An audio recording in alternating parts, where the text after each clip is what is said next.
놀이터에는 두세 살쯤 되어 보이는 아이들이 흙놀이를 하며 뒤뚱거리고 있고, 한켠 정자에는 나이 지긋한 어르신들이 두런두런 이야기를 나누고 있는 평화로운 아파트 단지 내 전경입니다. 주민들의 표정도 여유가 느껴지고 바쁜 것 없어 보이는 걸 보니 강남의 고가의 아파트촌답네요. 그때 갑자기 그런 평화로움을 깨는 신경질적인 크락션 소리가 들리더군요. 앞에 서 있는 택배 차량이 물건을 빼고 있는데 차를 빼라는 듯 크락션을 눌러댑니다. 차 안 빼? 대놓고 반말을 하는 운전자의 목소리는 크락션 소리보다 더 시끄럽게 느껴지더군요. 기분이 나쁜 듯 바라보는 택배 차량 기사, 그 모습에 차에서 내리는 외제차 운전자. 지금 나 째려본 거야? 지금 빼는 중인데, 그렇게 소리를 지르십니까? 뭐? 그건 그쪽 사정이고, 왜 길을 막어? 막긴 누가 막아요. 이 옆으로 가시면 되지 않습니까? 그리고 왜 반말인데요? 내가 왜 내 집 앞에서 피해야 하는데. 그리고 반말 듣기 싫으면 이런 거 하지 마. 뭐야? 이 여자가 진짜. 뭐? 이 여자? 너 어디 택배 소속이야? 우리 택배 소속이다. 어쩔래? 너 죽었어. 내가 누군지 알아? 우리 택배 회장이 나랑 같은 헤어숍 다니고 밥도 먹고. 어디서 많이 듣던 소리죠. 결국 큰 소리가 나고 삿대질을 하며 몸싸움까지 일어나고 말았습니다. 경비원 일주일차 제가 본 아파트의 일상입니다. 물론 아파트 주민의 대부분은 참 좋은 사람들이죠. 수고 많으세요. 아이 생일이라 떡을 했는데 조금 드셔보세요. 택배 아저씨들 이 비타민 음료 하나씩 드시게 해주세요. 명절인데, 과일이라도 사드세요. 아저씨, 감사합니다. 꼬마까지 뵙고 민사를 하는 걸 보면 저도 모르게 미소를 짓게 되지요. 그런 가운데 꼭 미꾸라지 한 마리가 물을 흐리는데요. 지금부터 전 그 미꾸라지 가족에 대한 이야기를 하려고 합니다. 이런 거 하라고 월급 주는 거 아니야? 예? 그래도 음식물은 따로 버려주시고, 깨끗하게 씻어서 주셔야 재활용이 가능합니다. 누굴 가르치려 들어, 경비 주제. 진짜. 놀고 먹으면서 이제 일도 가려서 하려고 하네? 말문이 막혔습니다. 그때 옆동의 경비원 이씨가 저에겐 눈짓을 하더니 수습을 하더군요. 예, 저희가 알아서 하겠습니다. 두고 들어가십시오. 일들 제대로 하라고요. 아침부터 재수없게. 저는 뒤통수를 맞은 듯 정신을 차릴 수가 없었죠. 플라스틱 용기에는 뻘건 떡볶이가 그대로 남아있었고 그 안에 닭뼈까지 함께 들어있었습니다. 그것을 그대로 재활용 수거함에 넣는 바람에 수거한 비닐이 흥건하게 젖어 주의를 준다고 이야기한 건데 말문이 막히게 만드는 적반하장이었습니다. 김씨, 상대하지 마세요. 괜히 시끄러지기만 해요. 그래도 그렇지. 조금만 신경 써주면 좋을 텐데. 어떻게 먹던 음식을 전부 이렇게. 애들도 이렇게 안 합니다. 앞으로도 그냥 모른 척 넘어가요. 괜히 일 만들면 김씨만 힘들어지니까. 게다가 말끝마다 반말을 하는 그 주민은 얼핏 봐도 20, 30대의 아가씨였습니다.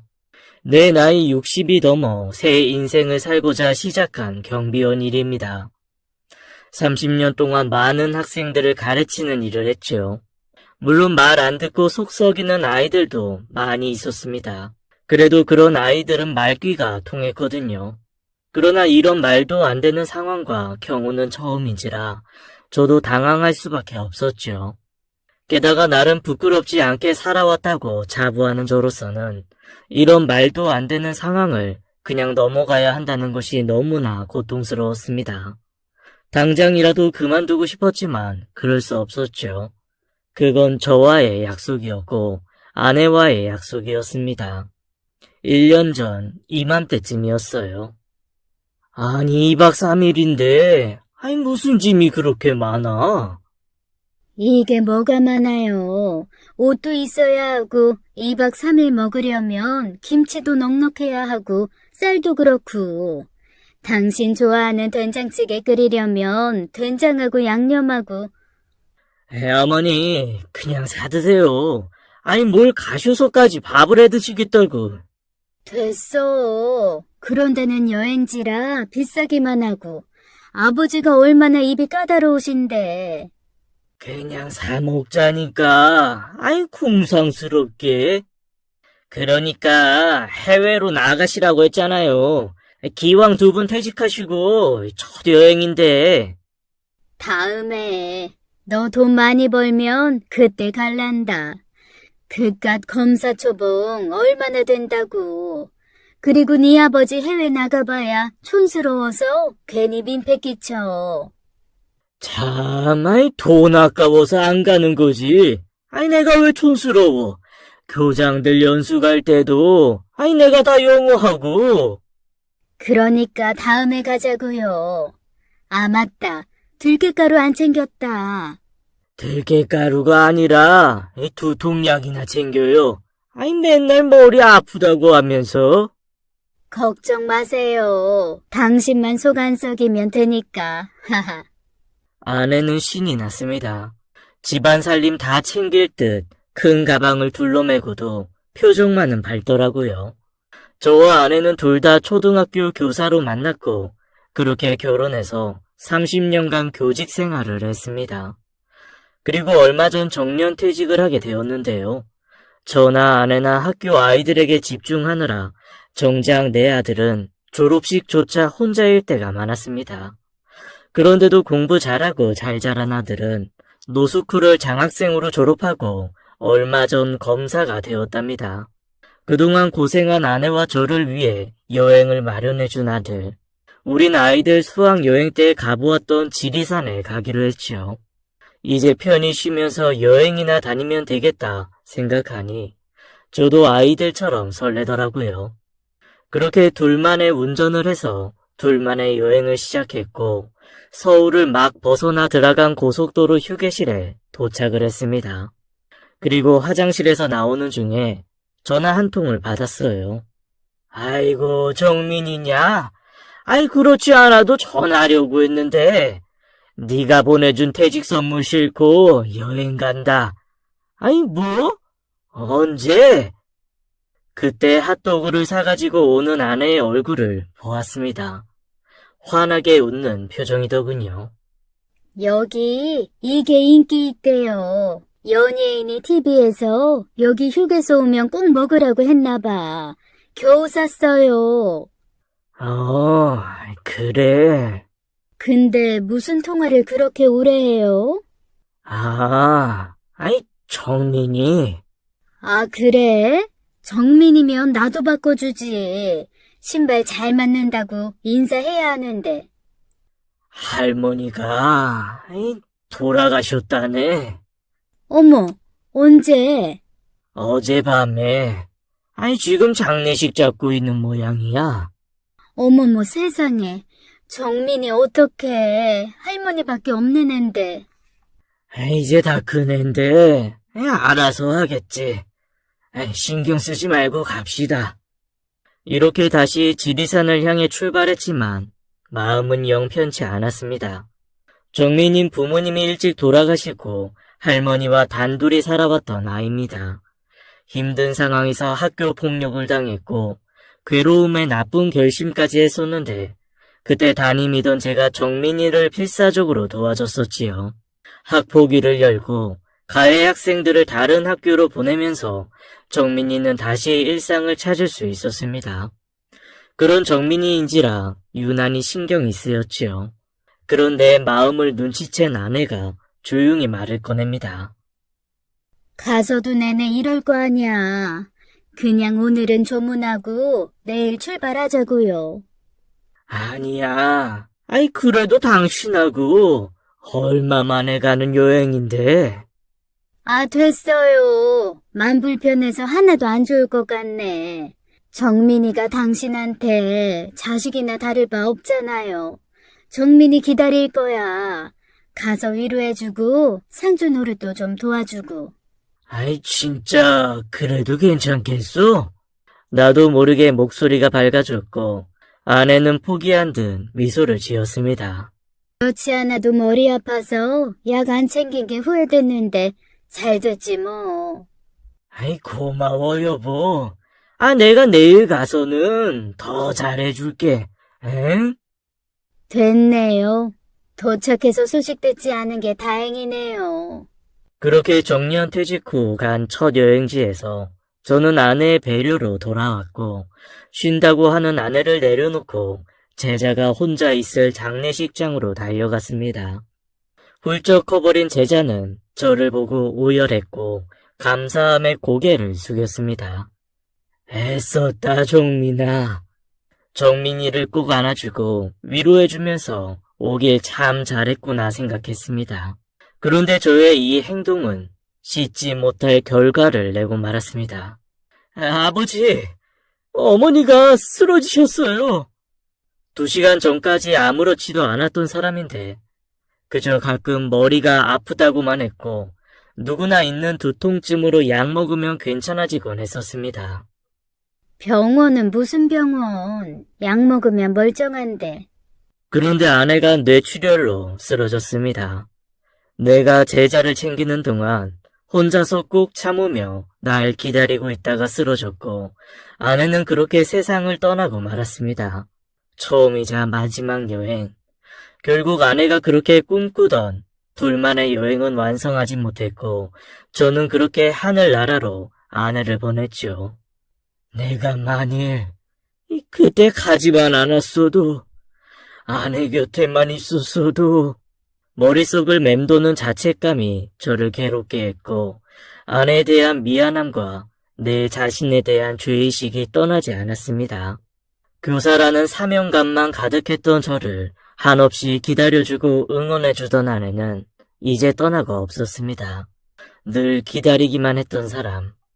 공기의 고마움은 공기가 없을 때 느낄 수 있듯이 아내가 떠난 후 그 빈자리는 너무나 컸습니다. 하나부터 10까지 아무렇지 않게 보냈던 일상에서 세심한 아내의 흔적은 곳곳에 묻어났고 저는 그때마다 가슴이 터질 것 같은 고통과 외로움을 느껴야 했습니다. 검사가 된 아들은 여수로 발령이 났고 아들은 아버지 혼자 두고 떠나는 것이 마음에 걸렸나 봅니다. 아버지, 저랑 같이 여수로 가시면 어때요? 아버지 걱정은 하지 말고 어여 가. 아이, 난 여기가 편해. 친구들도 있고 제자들도 있고 괜히 나 있으면 너 일에 집중도 못한다. 다른 거 신경 쓰지 말고 일이나 제대로 해. 그렇게 아들은 여수로 떠났습니다. 비행기로 1시간이면 가는 거리지만 열심히 일하는 아들에게 민폐가 되고 싶지 않았죠. 아니, 그보다는 아무 의욕이 없더군요. 평생 새벽까지 일어나서 바쁘게 살던 일상이 없어지고 나니 하루가 길게만 느껴졌고 아내가 없는 집안은 공허함만 가득했습니다. 아버지, 식사는요? 먹었지. 잘 챙겨 먹고 있으니 걱정 마. 예, 용돈 넣었으니 맛있는 거 드시고 친구분들도 만나시고 하세요. 보낼 거 없다. 나도 돈 있다. 너나 차곡차곡 모아서 장가 가야지. 효자 아들은 하루가 멀다 하고 전화를 하고 안부를 묻습니다. 그러나 아들에게 보일 수 없는 외로움과 나약함, 새벽같이 잠이 깨면 하루 종일 무엇을 해야 하나 어슬렁거렸고 혼자서 밥을 챙겨 먹는 것조차 힘들더군요. 여보, 그렇게 까다로워서 나중에 어떻게 살래? 그냥 밖에 음식도 사 먹고 그래야지. 으이구, 못 살아. 저는 아내에게 참 귀찮은 존재였을지도 모릅니다. 결국 저는 우울증이 찾아왔고 못난 생각까지 하게 되었어요. 아주 예전 부모님이 돌아가시고 힘이 들어 생을 마감하려던 정민이를 혼냈던 기억이 있습니다. 저도 만일 저에게 혼을 낼 누군가가 있으면 달라졌을까요? 허무함과 나약함으로 술을 잤던 저는 결국 아내가 있는 곳으로 가기로 했습니다. 아내가 교장에 취임한 기념으로 사준 넥타이를 메고 아내의 이름을 부르며 아파트 창문 앞에 서 있는 저. 그때 벨소리가 울렸습니다. 올 사람이 없는데 누가? 벨은 계속 울렸고 저는 하는 수 없이 문을 열었죠. 고향 친구 동석이었습니다. 어릴 적 공부는 잘해도 힘이 없어 동네 애들한테 몰릴 때면 히어로처럼 나타나 날 구해주던 친구. 동석인 공부는 못했지만 장애를 가진 부모 되신 가장으로 어릴 적부터 생활력이 강한 친구였습니다. 아이 뭐하는겨? 전화도 꺼놓고. 웬일이야? 아이 연락도 없이. 거리 이게 뭐여? 아이 지금 죽으려고 한겨? 아무 소리도 못하는 저에게 동식이는 아무렇지도 않게 이야기를 하더군요. 하여튼 아이 공부만 한 놈들은 이래서 안 되는겨. 세상에 힘든 일이 얼마나 많은데 재수씨가 하늘에서 만나면 퍽이나 좋아하겠다. 할 일이 없으면 할 일을 찾으면 되지. 너 학생들 그렇게 가르친겨? 힘들면 강 죽어라 이렇게? 동식이의 말은 교양이 있지도 않았고 말투가 거칠기만 했지만 어떤 학식 있고 교양 있는 사람의 말보다 힘있고 따뜻했습니다. 어른처럼 느껴졌고 그 앞에서 저는 눈물을 쏟았습니다. 너무 힘들다 동식아. 집사람도 그렇게 된 것도 나 때문인 것 같고 이젠 진짜 쓸모없는 사람 같아. 어떻게 살아야 할지 모르겠어. 정신 나간 놈. 머리에 든 게 너무 많아서 그려. 우리같이 하루 벌어 하루 먹고 사는 사람은 죽으려고 해도 시간도 없고 방법도 모르고 어떻게 살긴 어떻게 살아. 데리고 가실 때까지 그냥 열심히 사는 거지. 부끄럽다, 친구야. 부끄러워야지. 이럴 거면 뭐하러 공부를 하고 뭐하러 열심히 산겨. 그러지 말고 일을요. 아주 잡생각 안 드는 심하게 정신없는 일을 혀라고. 그렇게 동식인 정신이 번쩍 들게 했죠. 우리 아파트는 지금 자리도 없고 옆에 아파트에 사람 하나 급하게 구한다고 하던데 거기서 일해봐. 내가 경비를 할 수 있을까? 그 어려운 공부도 했는데 뭘 못할겨? 몸이 힘들면 머리가 빈다고. 좀 비워봐. 물론 가끔 사람 우습게 보는 사람도 있긴 한데 그래도 뭐 천지분간 못하는 애들도 다 가르치고 사람 만들었잖아요. 동식이의 천근 같은 말에 저는 용기를 내서 경비 일을 시작하게 되었고 그렇게 이 아파트로 오게 되었습니다. 이 아파트는 30평대였지만 30억이 넘는 고급 아파트였고 동식이 말대로 생각보다 하루하루는 정신이 없었죠. 주차한 차량 확인하고 택배 물건 받아주고 층간소음 민원 접수하고 경내 순찰하고 새벽부터 밤까지 바쁘게 돌아갔습니다. 그 중에서 가장 신경 쓰이는 것이 바로 재활용 쓰레기 정리였어요. 주민들이 대부분 잘 정리해줘서 별 문제는 없었지만 이렇게 초등학생만도 못한 어른들도 있지요. 그것 때문에 어렵게 시작한 일을 그만둔다는 것은 먼저 간 아내에게도 친구 동식이에게도 무엇보다 내 자신에게 부끄러운 일이었습니다. 601호 택배 차량의 크락션을 눌러대며 반말을 내뱉고 오물 가득한 쓰레기를 재활용함에 넣는 그 몰상식한 아가씨가 사는 집.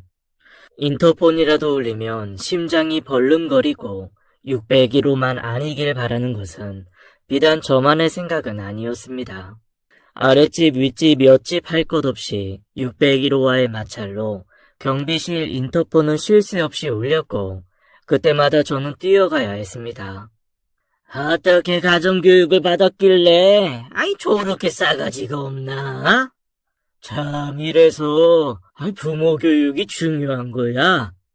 맨날 골프나 치러 다니고 쇼핑백이나 들고 다니면 뭐하나? 이 자식은 저 모양인데.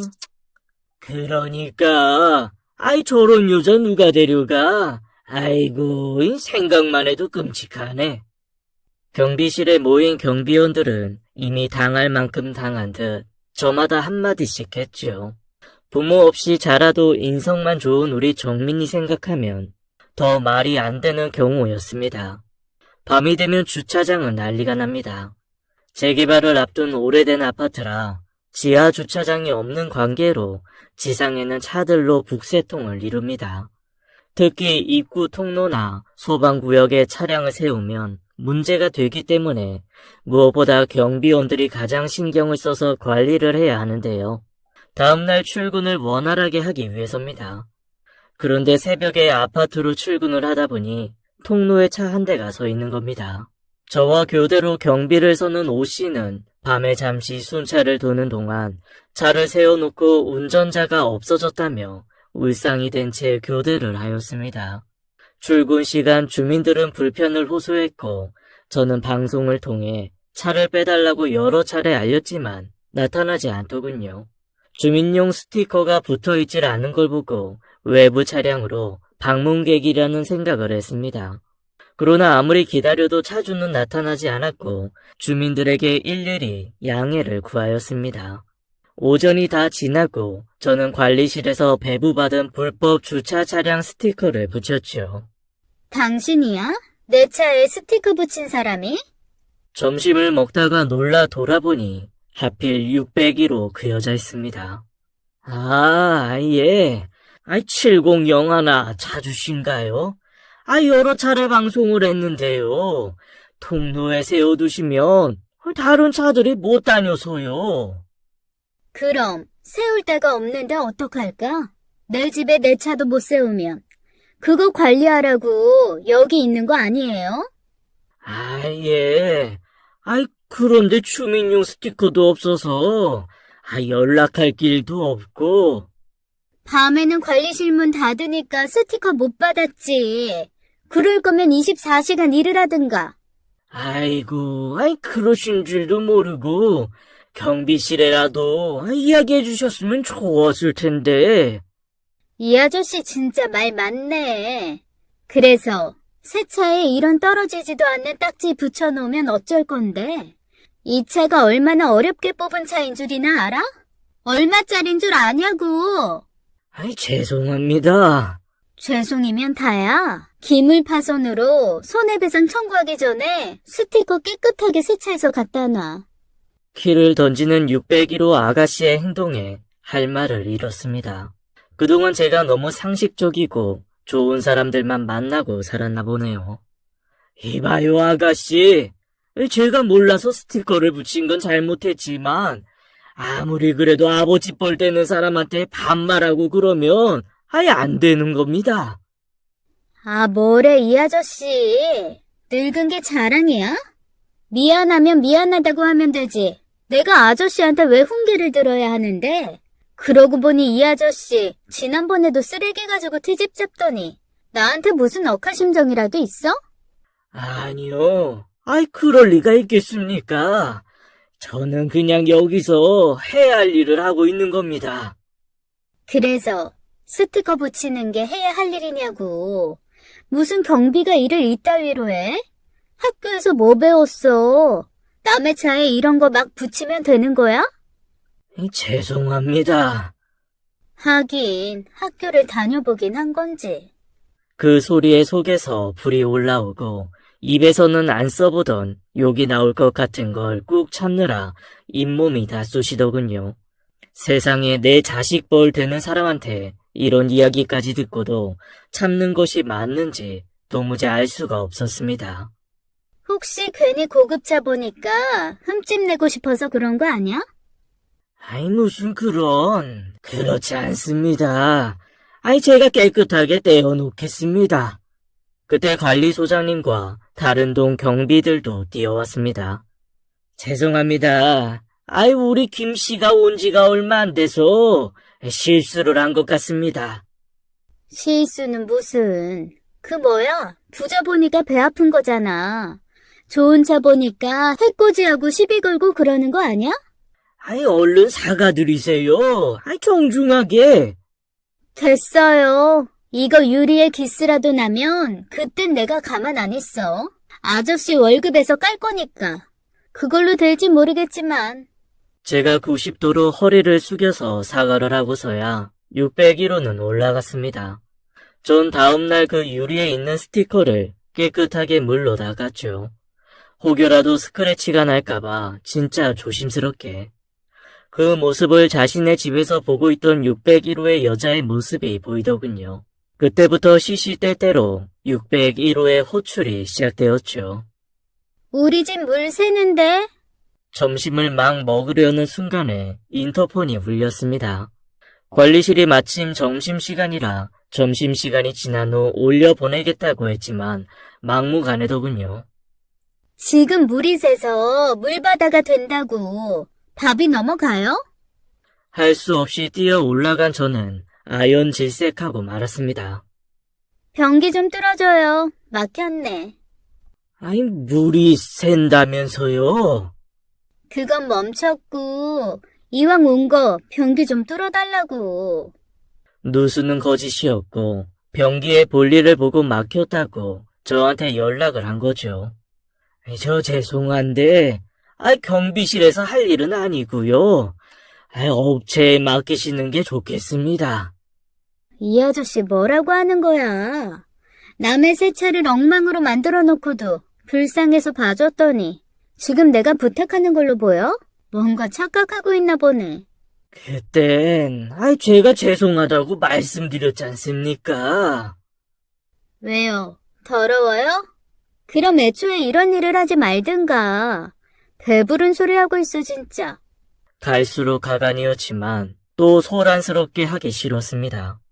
우리 학교다. 우리 아이들 변이다 생각하고 더러운 거 꾹 참으며 처리했죠. 부모와 함께 사는 여자라는데 교육을 어떻게 받은 건지 도대체 이해할 수가 없었어요. 그때부터일까요? 절 완전히 우습게 알고 머슴처럼 부리더군요. 가스 냄새 나는 것 같은데. 해서 뛰어가면 음식물 쓰레기를 던지듯 주고는 음식물에서 나는 건가 봐. 이거 버려주고. 물기 제거도 안 한 아주 냄새나는 음식물 쓰레기였습니다. 그뿐이 아니었죠. 여기 아저씨들 빵 좀 가져가서 나눠 먹어. 비싼 거야. 웬일인가 싶어 가지고 왔더니 유통기한이 일주일이나 지난 푸른 곰팡이가 보이는 빵이더군요. 저는 도저히 더 참기 힘들었습니다. 이렇게 인간 이하의 취급을 하는 사람을 주민이라는 이유로 참아 넘기는 건 아니라고 생각했죠. 아무리 인내하고 참으려 했지만 이런 사람을 상대로 맞춰주는 것 자체가 말도 안 되는 일이라 생각이 들었습니다. 저는 곰팡이가 핀 빵들을 가지고 601호로 갔습니다. 이거 유통기한이 일주일이나 넘어갔습니다. 곰팡이까지 피어있더군요. 그래요? 몰랐네. 아무리 경비들이라고 무시한다고 하지만 먹는 거 가지고 이렇게 장난하면 부모 욕 먹이는 짓입니다. 뭐요? 사람 위에 사람 없고 사람 밑에 사람 없는 거예요. 뭐래 이 아저씨. 왜? 알량한 자존심에 유통기한 지난 빵은 못 먹는다 이거야? 비싼 빵이라 한번 맛이라도 보라고 한 건데 또 가르치려고 하고 있네. 당신이 선생이야? 웃겨 진짜. 그래, 나 선생이요. 근데 내가 40년간 재직하면서 당신같이 싸가지 없는 학생은 본 적이 없어. 경비 주제 지금 뭐라는 거야? 당신 잘리고 싶어? 말 함부로 하지 말아요. 나이도 우리 자식 버린 것 같은데. 저번부터 자식 버리니 부모 버리니 하는데 나이만 처먹으면 되는 게 아니야. 나 같으면 경비 아버지 두고 창피해서 얼굴도 못 들고 다녀. 누군지 참 불쌍하네, 자식이.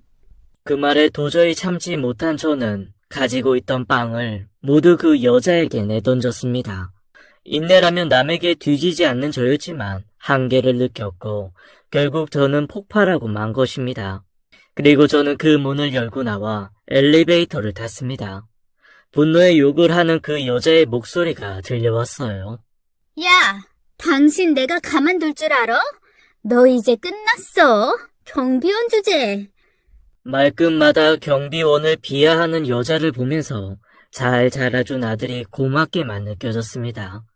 저는 관리실에 도착을 하고 전후 상황을 이야기했죠.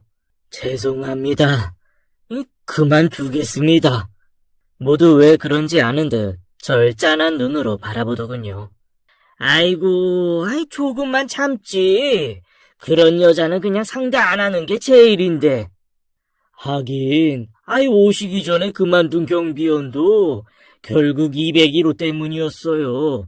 얼마나 갑질을 해대든지 쇼핑백 집까지 들고 올라오라고 하고, 심지어 자동차 열쇠까지 막혀놓고 발레 기사 쓰듯이 했다니까. 다 배울 만큼 배운 사람들이 노후에 소일거리 하겠다고 나오는 건데 참기가 힘들지. 워낙 아나무인이고 상식밖이라. 말도 마요. 6개월치 관리비가 미납이 돼서 온수를 끊었다가 관리실을 뒤집어 놓고 소장 가만 안 둔다고 협박하고 관리비는 안 내면서 어떻게 외제차는 사는지 이해가 안 된다니까. 어쨌든 다음 분 구할 때까지만 제가 있겠습니다. 소란 피워 죄송합니다. 그때 601호는 뛰어내려왔고 여자의 눈에서는 눈의 광기마저 보이더군요. 당신, 내가 가만히 있을 줄 알아? 당장 사과부터 해. 먼저 잘못하셨으니 사과하시면 제가 사과하죠. 미쳤어? 내가 왜 사과를 하는데? 내가 뭘 잘못했다고? 앞으로는 자신이 싼 똥은 자신이 치우고 자신이 먹은 음식물도 본인이 치우세요. 뭐? 당신 지금 감히 누구한테? 그러더니 자신의 분에 이기지 못한 듯 옆에 있는 물건을 저에게 집어 던지더군요. 한바탕 소란이 난 관리실에 경찰이 도착을 하고 나서야 그 여자의 난동은 끝이 났고 함께 경찰서에 가서 진술서를 쓰게 되었습니다. 아무리 그래도 그렇죠. 여기 계신 분 연배가 한참 위인 것 같은데 그렇게 막말을 하고 똥을 치우라고 하고 너무하신 거 아닙니까? 경찰이 무서워서일까요? 아님 경찰서에 오래 앉아 있는 게 힘들어서일까요? 결국은 합의를 하고 경찰서를 나섰습니다. 그렇게 저는 그 아파트에서 경비 일을 그만두게 되었죠. 더 이상 비상식적인 여자를 만날 일도 없었고요. 그날 저는 집에 와서 안 마시던 술을 마셨습니다. 무료한 일상에 외롭다고 우울증 걸려 죽음까지 내몰렸던 저로서는 지금 상황이 씁쓸했죠. 동식이 말대로 별 이상한 상황을 겪고 났더니 오히려 혼자 있는 이 시간이 참 평화롭다는 생각을 하게 되더군요. 그리고 아들이 1년 만에 서울로 발령을 받아 돌아왔습니다. 아버지, 잘 그만두셨어요. 안 그래도 제가 아버지 소식 듣고 피가 거꾸로 솟는 것 같아서 올라오려고 했는데 너는 왜 쓸데없는 소리를 해서 아예 신경 쓰이게 만들어? 그러게, 내가 괜한 데 소개해줬나 싶어서 미안해가지고. 됐어. 어디 가면 힘 안 들겠나? 못 참은 내가 모질한 거지. 아니에요, 아버지. 그런 여자는 진짜 혼이 나야 하는데. 그러지 그랬어. 우리 아들이 누군지 아나? 대한민국 검사요, 검사. 참, 아저씨는, 오랜만에 울려 퍼지는 웃음소리였습니다. 우리 강 검사는, 좋은 여자 만나야 하는디. 맞다. 우리 아파트에 참한 아가씨가 있는데, 내 소개시켜줄까? 저, 만나는 사람 있습니다. 아들이 수줍은 듯 여자가 있다고 이야기를 하더군요. 소개를 받았다는데 부잣집에서 곱게 자란 막내딸이랍니다. 혼자서 좋은 직장에 잘 들어가 준 것만으로도 고마운 아들인데 어느새 참한 색시까지 데려온 아들을 보니 얼마나 뿌듯하고 장하던지요. 그리고 곧 아들의 여자친구를 만날 수 있었습니다. 예, 아버지는 미국 상대로 무역 사업하시고 어머니는 그림을 그리세요. 언니는 미국에서 유학 중인데 심리학을 공부하고 있습니다. 한 번에 보기에도 너무나 참하고 예의 바른 예쁜 아가씨였죠. 가정교육을 잘 받은 아가씨를 보니 얼른 며느리로 맞이하고 싶었습니다. 아버지만 좋다면 저도 좋아요. 네가 좋아야지. 아이 그쪽 부모는 인사드린 거야. 예, 지난번에 부모님만 인사드렸는데 아버지 뵙고 싶다고 하시던데요. 그래, 아이 날짜도 잡고 하려면 한번 만나봐야지. 아버지, 제가 잘 모실게요. 어머니 못 가지. 네가 무슨 수로 어머니 몫을 해, 녀석. 잘 커준 것만 해도 고맙다. 오랜만에 찾아온 행복감이었습니다. 그렇게 상견례 날짜는 다가왔고 저는 새로 양복도 사입고 구두도 사 신었습니다. 아내는 아들을 참 반듯하게 키운 사람입니다.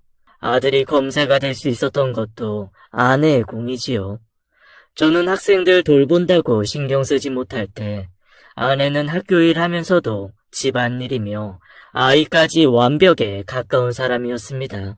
그러다 보니 자기 몸 돌볼 겨를도 없었고 그저 두통이라고 넘어간 증상이 뇌출혈이 되어 이 세상을 떠나게 된 거죠. 오늘따라 아내 생각이 참 많이 나네요. 처음 뵙겠습니다. 아이 김검사 애비입니다. 예, 아이 처음 뵙겠습니다. 혜련이 아버지입니다. 이 사람은 제 안사람이고요. 예, 안녕하세요. 언니가 지금 강의가 조금 늦게 끝나서 오고 있는 중이에요. 예, 들었습니다. 미국에서 심리학 공부하고 들어오셨다고요? 참 자녀분들을 잘 키우셨습니다. 우리 김 검사야말로 아버님이 훌륭하게 키우셔서 호호호. 제가 아니라 아내가 참 애를 많이 썼죠. 그래도 부족한 아이인데 좋게 봐주신다니 감사할 따름입니다. 그때까지만 해도 분위기는 훈훈했습니다.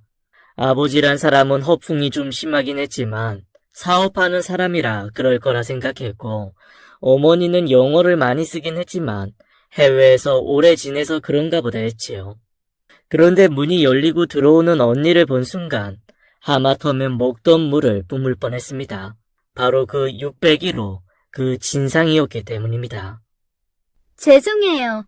오늘따라 학생들 질문이 너무 많아서. 아니, 저 여자가 왜 여기서 나올까요?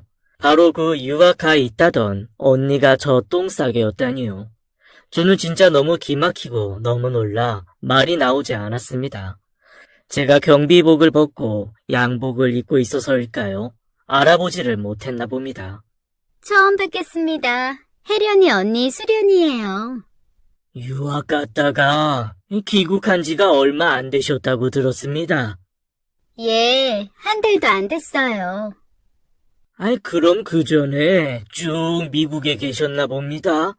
네, 그래서 제가 좀 지리도 서툴고. 그런데 우리 김 검사 아버님은 어디 사시는지요? 감락역 부근 레이 아파트에 사세요. 어머, 거기 요즘 최고가 나가는 곳이잖아요. 세상에. 그 아파트는 야무진 우리 아내가 20년 전 낡은 아파트를 헐값에 샀다가 재건축 허가가 나는 바람에 최고가를 친 곳입니다. 601호가 사는 아파트보다도 비싼 곳이죠. 저는 앉아있는 내내 저 앞에 앉아 가식을 떨고 있는 그 여자에게 당했던 일들이 주마등처럼 스쳐 지나가더군요. 만약 그 일을 겪지 않았더라면 저 가족들을 보며 참 단란하고 예의 바른 가족이라고 생각했겠지요. 저같이 많은 학생들을 경험해 본 사람도 말입니다. 더 이상은 앉아있을 이유가 없다고 생각했어요. 그때였나 봅니다. 제가 누군지를 눈치챈 것이 갑자기 당황한 그 언니는 얼른 눈을 피하더군요. 오랜만입니다. 어머, 아세요? 저희 딸을? 알다 마다요. 저랑 여러 번 만나서 이야기도 나누고 했는데요. 예? 어떡해? 너 언제 뵀어? 그게 우리 아파트에 경비원으로 계셨어. 예, 제가 소일거리 삼아 경비 일을 잠시 했는데 그때 자주 뵈었죠. 음식 쓰레기도 버려드리고 변기도 뚫어드리고 담내로 곰팡이 핀 빵도 주시고. 아버지, 그럼 그때 말씀하신 그 버릇없는. 분위기는 싸해졌고 다들 무슨 말을 해야 할지 몰라더군요. 제가 몸이 좀 좋지 않아서 실례인 줄 알지만 먼저 좀 가도 될까요? 어머, 그러고 보니 안색이 좀 안 좋으시네요. 아버지, 괜찮으세요? 괜찮다. 여기서 식사하면 체할 것 같아서 나 먼저 갈 테니 대접하고 오너라. 아닙니다. 자네가 얼른 모시고 가게. 우리는 다음에 또 뵈면 되니까. 그냥 택시 타고 가면 되니까. 아니에요, 아버지. 제가 모실게요. 나중에 연락드리죠. 그렇게 인사를 하고 나왔습니다. 속이 울렁거리고 쓰러질 것만 같았죠. 아버지 진짜예요? 그 아파트 여자가 맞아요? 미안하다. 미안하긴요. 1층에 서 계세요. 제가 주차장에서 차 빼가지고 나올게요. 그리고 아들이 간 후 갑자기 토할 것 같아 화장실로 갔습니다. 그리고 나오는 중에 만난 601호 화장실로 들어가는 중인 듯 하더군요. 소스라치게 놀라며 갑자기 그동안 보이지 않던 비굴함을 보였습니다. 사돈 어른, 정말 죄송합니다. 제가 그때 스트레스 받는 일이 많아서. 저는 더 대꾸할 필요를 못 느끼고 그 자리에서 나왔습니다. 그날 집에 돌아온 후 저는 아들에게 모든 사실을 털어놓았어요. 마음이 아픈 일이었지만 저런 집안에 아들을 보낼 수는 없었죠. 말도 안 돼요. 어떻게 그런 짓을 하고 뻔뻔하게. 그래도 너랑 결혼할 아이는 다를 수 있으니 결혼은 서두르지 말고 천천히 서로 알아가는 게 어떨까 싶다. 예, 그럴게요. 아버지 죄송해요. 네가 죄송할 일 아니야. 네가 처음으로 집에 데려오는데 괜히 나랑 엮어서 너가 곤란하게 된 거지. 아들에게 미안했습니다. 그러나 한편으로는 미리 알아서 다행이라는 생각이 들더군요. 아들은 결혼할 여자친구를 만나 이 사실을 이야기했고 발등에 불이 떨어진 듯 다음 날 그 가족들이 저희 집으로 찾아왔습니다. 용서해 주십시오. 제가 너무 오냐오냐 키워서 애가 버르장머리가 없어요. 다 제 잘못입니다. 죄송합니다. 사돈 어른, 한 번만 용서해 주세요. 무릎까지 꿇고 사과를 하는 모습에 저는 마음이 약해지더군요. 제가 겪은 일 하나로 미래를 약속한 아이들의 일을 그르치는 것이 아닌지 생각이 많아졌습니다. 사실 집에서도 내놓은 자식이나 마찬가지입니다. 그런데 우리 둘째 딸은 아닙니다.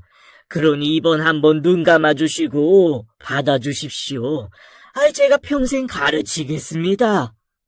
그러나 저보다도 제 아들이 단호했지요.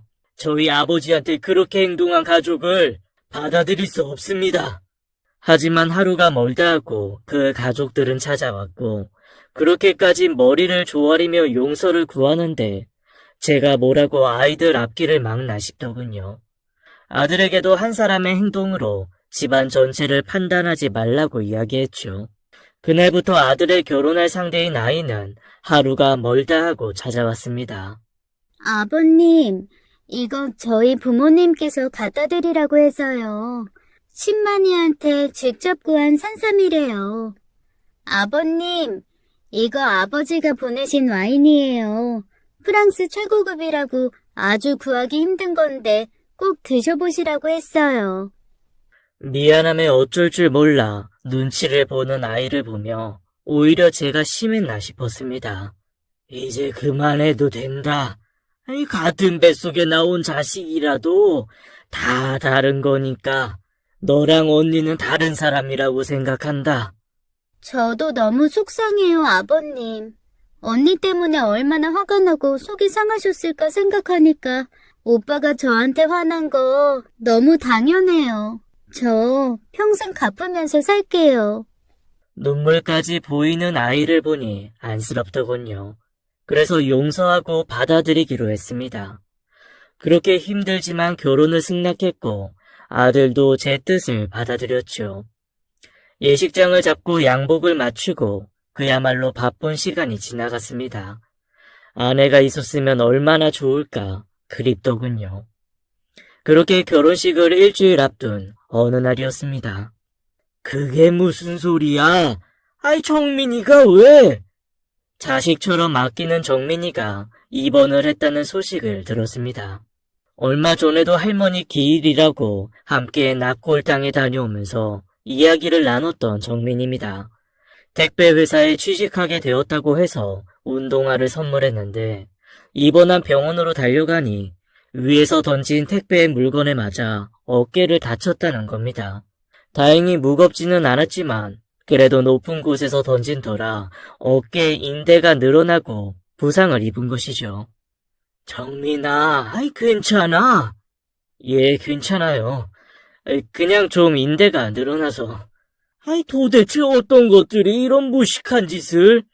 반품 요청이 들어왔길래 갔는데, 내놓지 않았길래 그냥 내려왔는데, 베란다에서 물건을 던지는 거예요.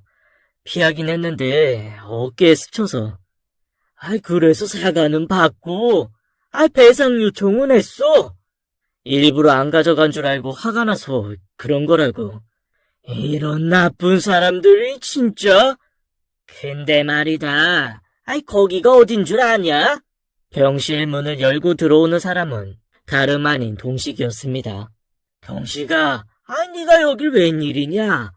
그리고 어딘 줄 아냐니? 601호. 601호? 설마 내가 일한 아파트 601호 말하는 거야? 거기서 당한 거였어? 못 고친다, 그 집안은. 불며 그 언니는 다른 집으로 보낸다고 했거든요. 그럼 누굴까요? 저는 확인을 해야 했죠. 정민이의 간호는 동식이에게 맡기고 서둘러 아파트로 찾아갔습니다. 전에 있던 경비원이 있어서요. 아이고, 몰랐구나. 그 동생이 더하면 더했지. 절대 언니한테 안 밀린다고. 설마. 그렇지 않던데. 무슨 검사랑 결혼을 한다나 뭐라나. 얼마 전에도 주차 시비가 났는데 주차장 입구를 차로 막는 바람에 난리가 났잖아. 호랑이도 치마라면 온다더니. 저기 또 온다. 저는 얼른 고개를 돌려서 경비실 안으로 들어갔습니다. 설마 하는 마음이었죠. 아저씨, 아니 일을 하는 거야, 마는 거야? 목소리를 들으니 사돈이었습니다. 내 차 자리 마련해두라고 했잖아. 다른 차 세우지 말라고. 그게, 그렇게 할 수는 없어서요, 사모님. 뭘 할 수가 없어? 다들 이렇게 게을러서야 원. 예?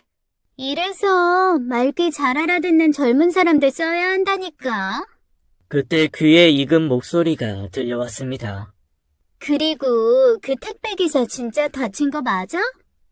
예, 어깨를 많이 다쳐서 지금 입원 중이라고 하던데요. 어디서 쇼를 해. 돈 뜯어내려고 하는 거지.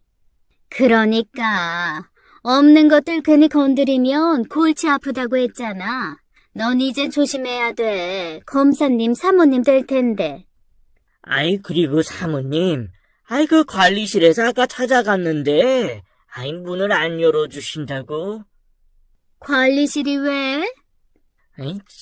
그게, 아이, 관리비가 미납이 돼서. 뭐야? 그깟 관리비 얼마나 된다고 또 물 끊게? 이 사람들이 진짜. 저는 도저히 더 이상 들어줄 수가 없었습니다. 저한테 용서를 빌고 쇼를 하던 이 집안 식구들의 본색을 확실하게 보았기 때문이죠. 제가 돌아서자 그제서야 절 보고 화들짝 놀란 그 집안 식구들.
어머, 아버님, 어떻게 여길?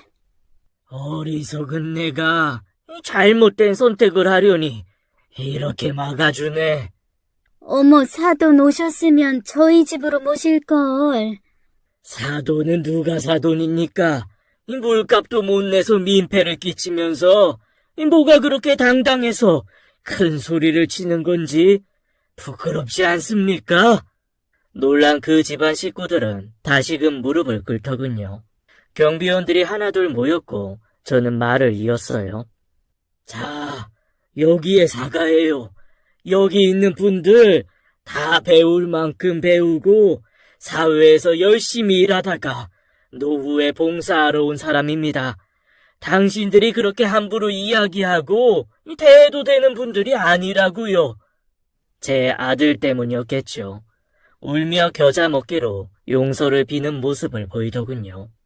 누구든 함부로 대하지 말고 돈 없으면 분수에 맞게 사세요.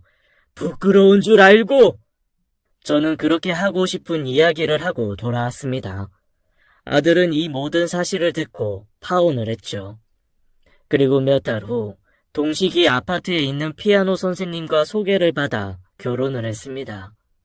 나중에 알고 보니 그 진상 가족은 고급 아파트마다 월세로 전전하며 살고 있답니다. 그런데 얼마 전 샤워를 하다가 물이 끊겨 비누칠한 채로 난리가 난 적이 있었대요. 결국 관리비도 못 내고 월세도 못 내 쫓겨났다고 합니다. 사실 노블리스 오블리주라고. 진정한 부자는 이런 진상짓은 하지 않지요. 저희 아파트 부자들도 참 친절하고 겸손하답니다. 참 저는 어떻게 사냐고요? 노인 대학에서 영어를 가르치고 있습니다.